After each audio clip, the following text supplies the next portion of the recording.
আপনাদের মনে আছে কি জানি না, চালা বাজার গাগটিয়া আন্ডারচার আমন্ত্রণে দেশনেত্রী বেগম খালেদা জিয়া 2012 সালে এসেছিল। ওই মিটিং এ নেত্রী বলে দিয়ে গেছে যে আমাদের পার্শ্ববর্তী জেলা নরসিংদীর মনোহরদী থানার কর্নেল জয়নাল আবেদিন এবং নরসিংদীর খুকন তোমরা দল গুছাও। সেই 8 সাল থেকে এখনো পর্যন্ত আমাদের জয়নাল সাহেব মনোহরদী বেলাবরে তৃণমূল বিএনপিকে ধরে রাখছে এবং ঐক্যবদ্ধ সংগঠন শক্তিশালী করে রাখছে। সংগ্রামী সাথী বন্ধুগণ, নেত্রী এবং সারা বিশ্ব জানে যে কারা মোনাজাতে বলে যে আওয়ামী লীগ সহ সকলকে নিয়ে দল করতে চায়, কিন্তু আমাদের নেত্রী আপসীন নেত্রী দেশনেত্রী বেগম খালেদা জিয়ার একটি কথা যে 17 বছর যারা আন্দোলন সংগ্রাম করেছে তাদেরকে মনোনয়ন দেওয়া হবে এবং সেই নেতা আমাদের কর্নেল জয়নাল আবেদিন। সংগ্রামী সাথী বন্ধুগণ, মনোনয়ন নিয়ে কোনো চিন্তা করবেন না, আপনারা জয়নাল সাহেবের হাতকে শক্তিশালী করেন।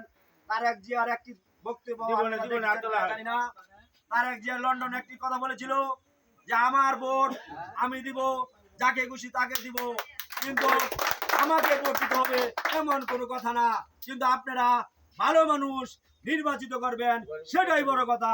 আপনারা জয়নাল সাহেবের হাতকে শক্তিশালী করেন, জয়নাল সাহেবের সাথে কাজ করেন, জয়নাল সাহেবকে আপনারা এগিয়ে নিয়ে যান।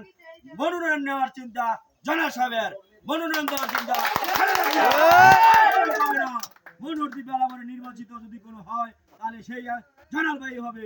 ভালো লোক নির্বাচিত জনগণ এখন চায়, কোন সন্ত্রাস চাঁদাবাজ দুর্নীতি চায় না।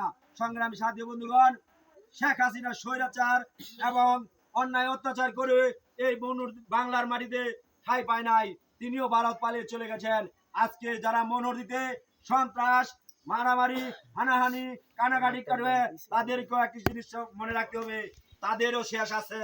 আর সেই ভালো লোকের জয় হবে ইনশাল্লাহ। আমাদের নেতা জয়নাল আবেদিন তিনি জয় যুক্ত করে আমাদের মনোনীত এমপি এবং মন্ত্রী হবে এই আশা এবং প্রত্যাশা ব্যক্ত করে আমি আমার